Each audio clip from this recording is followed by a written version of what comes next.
Welcome back to the Vue 3 Beginner tutorial series.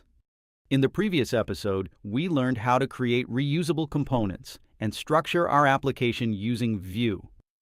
Now we are going to focus on how Vue displays data inside templates and how we can connect JavaScript values to the user interface. By the end of this video, you'll understand text interpolation, expressions, and the most common data binding techniques in Vue.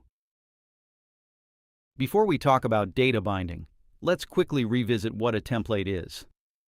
A template defines the HTML structure that Vue renders on the page.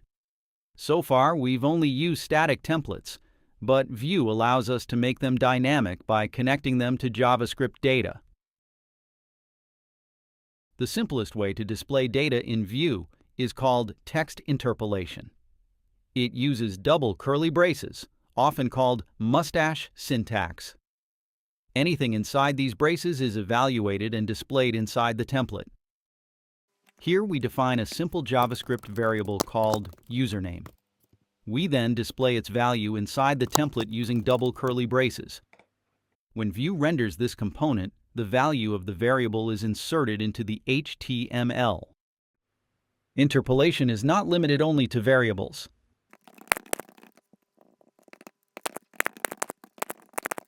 Vue can also evaluate simple JavaScript expressions directly inside the template. When I change the value of the variable to false, the output will be changed.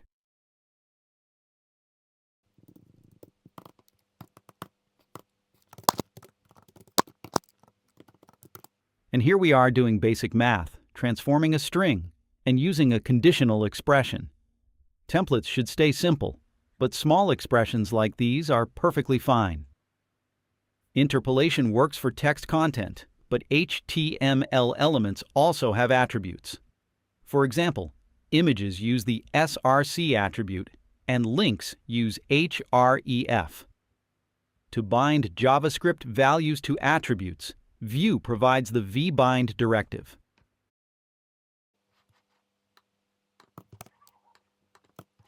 Here we bind the src attribute of an image to a JavaScript variable.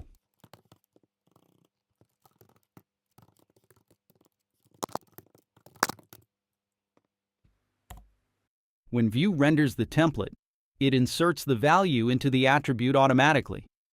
This allows us to dynamically control HTML attributes using JavaScript.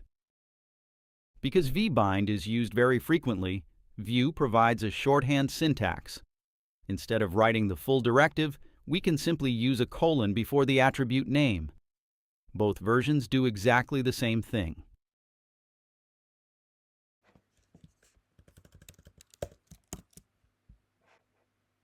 As you can see, nothing changes. The result is exactly the same. Most Vue developers prefer the shorthand because it is cleaner and easier to read. One of the most common uses of data binding is dynamically applying CSS classes. Vue allows us to bind classes using the vbind syntax on the class attribute.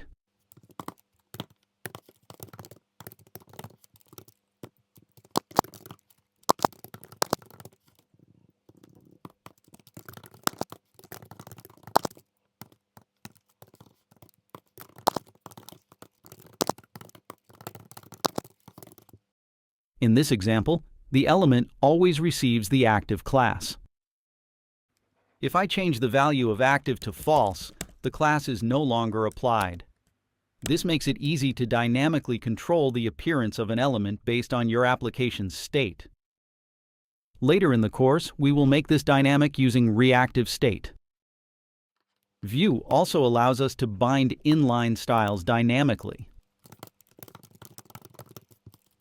Instead of hard-coding styles in HTML, we can generate them using JavaScript values. This makes our UI much more flexible. All the techniques we've seen so far represent one-way data binding. Data flows from JavaScript into the template. Vue takes these values and renders them into the user interface. This is one of the core concepts behind how Vue applications work. In this episode, we learned how Vue templates display data using interpolation, how to evaluate simple expressions, and how to bind attributes, classes, and styles. These techniques allow us to connect JavaScript values with the user interface in a declarative way. In the next episode, we'll learn how Vue handles changing data using its reactive state system built around the ref function. Thanks for watching, and I'll see you in the next one.